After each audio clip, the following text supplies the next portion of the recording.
এই বাংলাদেশকে জামাত ইসলামী সকল দলকে দলমত নির্বিশেষে সকলকে নিয়ে বাংলাদেশকে গড়ে তুলতে চায়।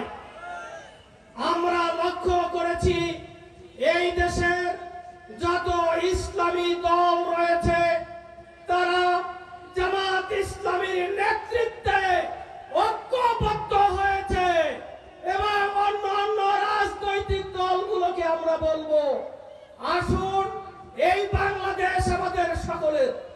এই দেশ কোন দলের কোন বিশেষ গোষ্ঠীর নয়। যেহেতু আমরা এই বাংলাদেশে জন্মগ্রহণ করেছি, সকলে মিলে এই বাংলাদেশকে আমরা তৈরি করতে চাই। এজন্য ঐক্যবদ্ধভাবে আমাদের কাজ করতে হবে। ঢাকা 20 আসনে জামাত কর্তৃক মনোনীত যিনি প্রার্থী আছেন, আগামী 2026 সালের নির্বাচনে আপনারা জামাত কর্তৃক এই মনোনীত প্রার্থীকে নির্বাচিত করবেন। এবং এই ধামরাইবাসীকে আমরা বলতে চাই, 54 বছর হলো দেশ স্বাধীন হয়েছে। এই 54 বছরে এই দেশের জনগণের পুরোপুরি অধিকার তারা এখন পর্যন্ত ফিরে পায় নাই। জামাত ইসলামীর নেতৃত্বে যদি আগামীতে জনগণের ভোটে আল্লাহর মেহেরবানিতে সরকার গঠন করতে পারে, জামাত ইসলামী বাংলাদেশকে একটি নতুন দেশ হিসেবে উপহার দেবে ইনশাআল্লাহ। জামাত ইসলামী 7 দফা দাবি দিয়েছে। এর মধ্যে অন্যতম দাবি হলো পিআর পদ্ধতিতে নির্বাচন দিতে হবে। পিআর পদ্ধতিতে নির্বাচন দিলে সংখ্যা গরিষ্ঠ যারাই নির্বাচিত হবে তারা সরকার গঠন করবে। আমাদের কোনো আপত্তি নাই, এই ব্যাপারে আমাদের কোনো বক্তব্য নাই। আমরা যদি প্রত্যেকটি দলকে সম্মান করি, মর্যাদা দেই, প্রত্যেক দলের সমর্থক বাংলাদেশে রয়েছে। প্রত্যেকটি দলকে তারা সমর্থন দিবে, দলকে তারা ভোট দিবে।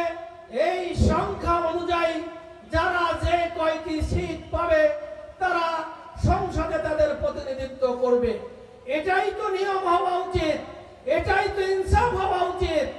এই দাবিগুলো মেনে নিয়ে আগামীতে নির্বাচন দিবেন এই বর্তমান সরকার, সেটাই আমরা দাবি জানাচ্ছি। লেভেল প্লেইং ফিল্ড তৈরি করতে হবে সকল দলের জন্য, যাতে করে এমন ময়দান তৈরি হয় ভোটাররা নির্বিঘ্নে তারা ভোট প্রদান করবেন, একটি সুষ্ঠু নির্বাচন হবে।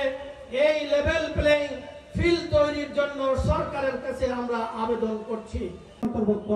সম্মানিত উপস্থিতি, বাংলাদেশ জামাত ইসলামীতে যোগদান করতে চাই। আল্লাহ রাব্বুল আলামিন বলেছেন, ওমান আহসানু কওলাম মিম্মান দাআ ইলাল্লাহ ওয়া আছেন জনাব মাওলানা শামসুল আলম, বাংলা পৌরসভা সম্মানিত আমি জনাব মাওলানা শামসুল আলম। জামাত ইসলামী ঢাকা জেলা সংগ্রামী সেক্রেটারি, ঢাকা 19 আসনের সবাই পতাকাটা উত্তোলন করেন। বাংলাদেশ ভাইরা ছবি তুলবেন। রাহমাতুল্লাহি ওয়া বারাকাতুহু। সম্মানিত উপস্থিতি, আমরা শত শত মা বোনদেরকে, শত শত মেয়েদেরকে ইজ্জত লুণ্ঠন করা হয়েছে, কিন্তু তারা কোনো বিচার পায়নি। এই মানুষের তৈরি করা আদালতে নারীদের বিচার হবে না। বিচার না পেয়ে সর্বশেষে ওই আমাকে তাই পাল্লায় ভোট দেবে এটা নিয়োগ করে রেখেছি। প্রিয় ভাইরা, রাসূলের সেই ঢাকা 20 ধামরাই আসনে সংসদ প্রোগ্রামের প্রধান বক্তা জনাব কাজী মাওলানা আব্দুর রউফ ভাই। ভোট আপনারা সেই জায়গায় দিবেন যেখানে দিলে ইসলাম বিজয় হবে। দুনিয়ায় সকল মতবাদ রক্ষা করে আল্লাহর আইন প্রতিষ্ঠা করা, আমরা সেই